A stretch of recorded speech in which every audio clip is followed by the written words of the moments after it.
Okay, so this is a shelter box. This is what it looks like in the flesh. It does what it says on the tin. In the box, you've got a tent.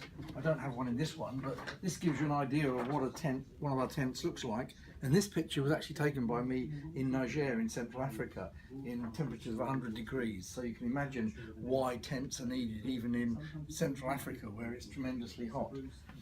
In the box are the vital things that we need to help families who've lost everything. Water is always a precious item in every disaster, and finding clean water is even more difficult. So we put in one of these filtration devices. It's called a first aid. Simply put the water in the top, the water comes down through the filter at the bottom, and then we collect it in the containers that we put in the box as well. A lot of this stuff is standard camping equipment, but we try and test everything that we take so that we know that we're giving people the best. Now, one of our most recent items in the box is this. It looks like a credit card, or is about that size, but actually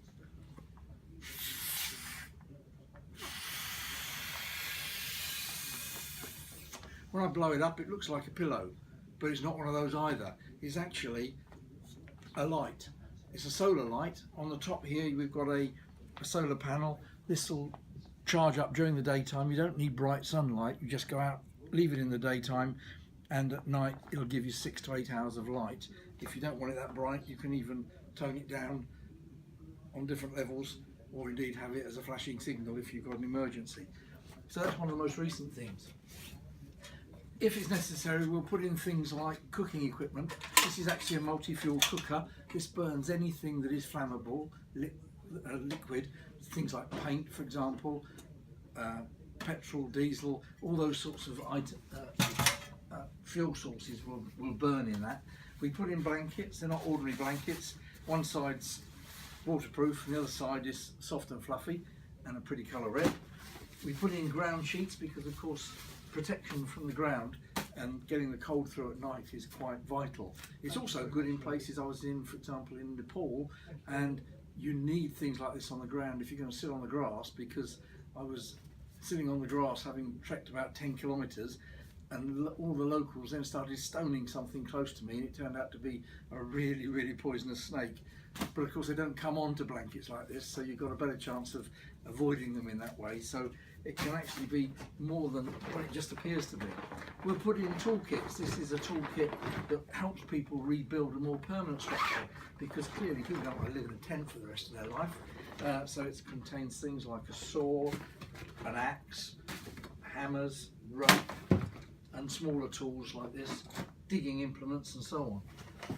Always in every disaster there are children, and so we put in things like this that are actually designed for children, books, pencils, all sorts of things that children can use to express themselves and ideally relieve some of the trauma that they'll have experienced.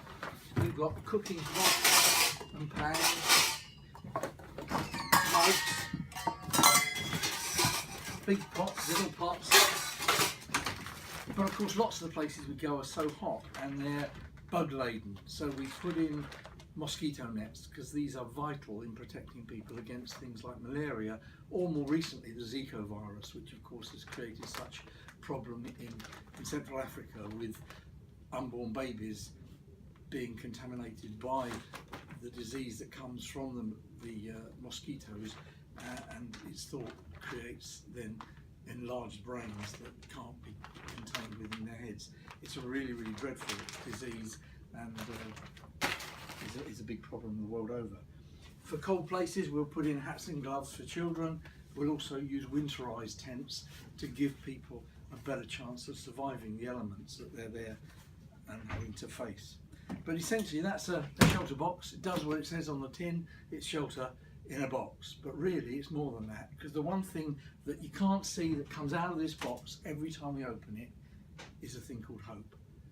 When people have lost everything, and this actually brings them a new hope and gives them a new start to how they might begin to live the rest of their lives. And all of this is achieved through public donation. So if you wanted to donate to ShelterBox, you would be making such a huge difference to people's lives. I was in Brazil. I gave this to a family, and in the process of unloading the box and putting up the tent, the dad of the Brazilian family became very, very distressed. He said, "Stop, stop." I said, "What's the problem?" He said, "I can't afford this." And of course I was able to say, no, Daniel, because that was his name, this is a gift. Someone on the other side of the globe has asked me to bring this to you and your family. It's yours to do whatever you want for the rest of your life. So thank you to all of those that have supported ShelterBox in the past and those that are going to in the future. Good luck with your futures, and I hope you're never affected by some of the disasters that I've unfortunately had to go and see. Thank you.